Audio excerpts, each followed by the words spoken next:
Your point is an elephant.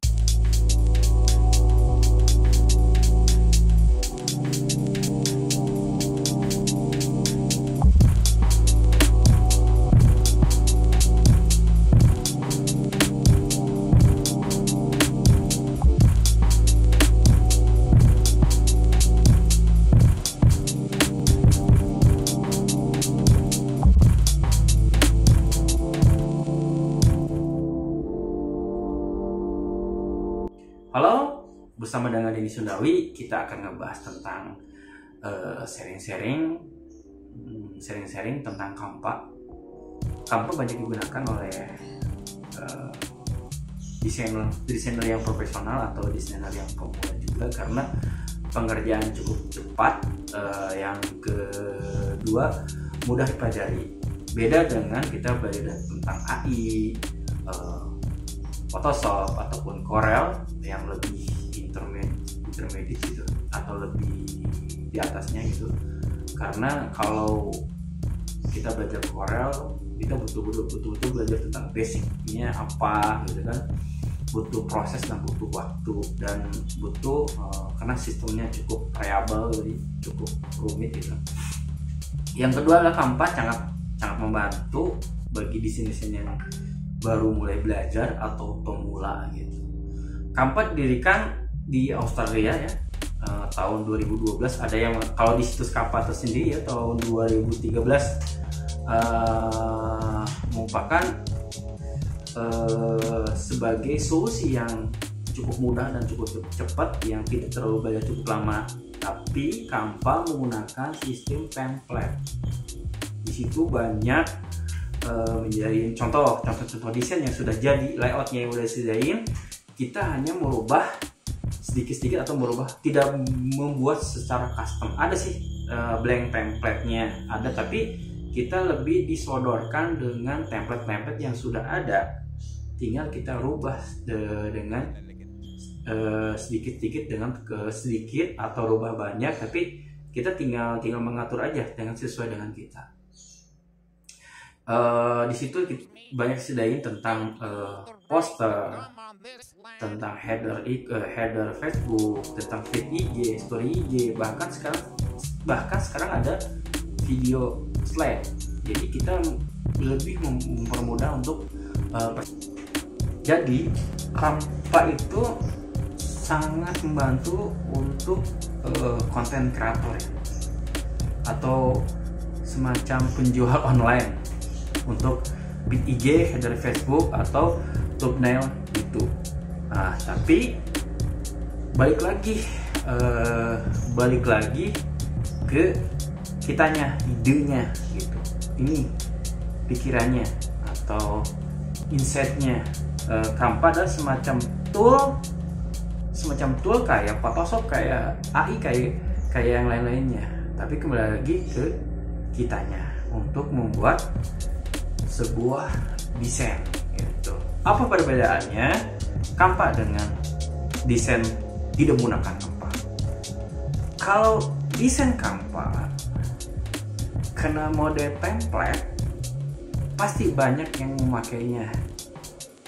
Beda dengan desain tidak menggunakan Canva, misal menggunakan Photoshop, Corel, itu lebih custom dalam pembuatannya,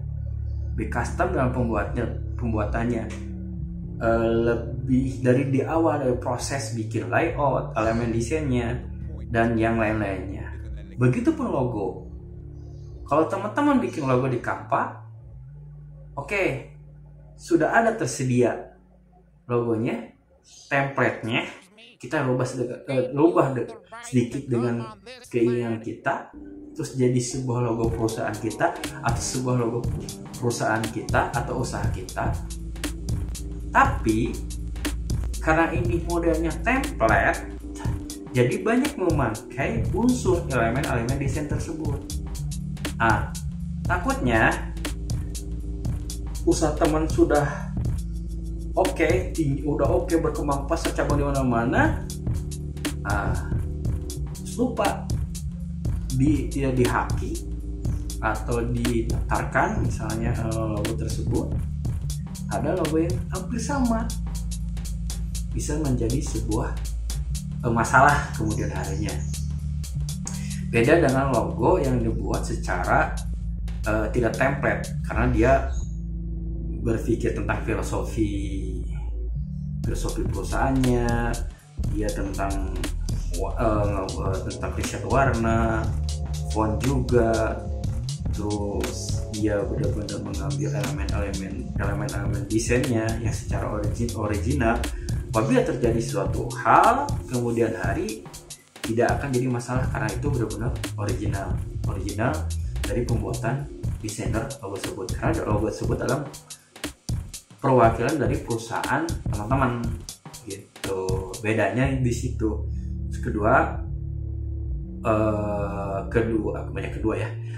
Selanjutnya adalah memang bikin logo di Canva itu cukup praktis, atau bikin desain itu cukup praktis. Tetap kita harus mempunyai ide yang cukup bagus untuk membuat desain di Canva, yaitu kita harus mengenal tentang layout, keseimbangan, harmoni, dan lain-lainnya. Oke, sekian dari saya, penjelasan yang secara singkat perbedaan antara desain menggunakan Canva dan desain tidak menggunakan Canva dengan menggunakan misalnya Adobe atau Corel atau AI. Perbedaan di situ. Itu. Sekarang kembali lagi ke teman-teman, apakah teman-teman punya sebuah ciri khas dalam atau branding visualnya kayak gimana? Nah, mungkin menggunakan Canva, karena kalau kita branding perusahaan kita punya ciri khas dari filosofi perwakilan perusahaan teman-teman. Nah, namun dengan Canva mungkin karena sebuah template, mungkin ada yang sama gitu dengan desain branding teman-teman. Nah, sekarang tinggal pilihan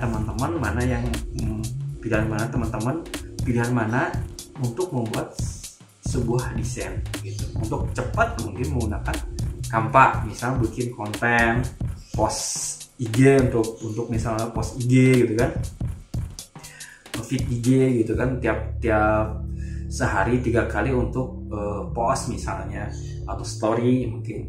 Beda dengan yang lainnya gitu. Oke, terima kasih. Teman-teman bisa menyimak konten Denny Sundawi, ya, pemaparan secara singkat dan sederhana. Saya hanya bermaksud untuk sharing. Ini adalah atas opini pribadi. Apabila teman-teman menyukai, bisa di like, bisa di sub. Oke, terima kasih. Wassalam.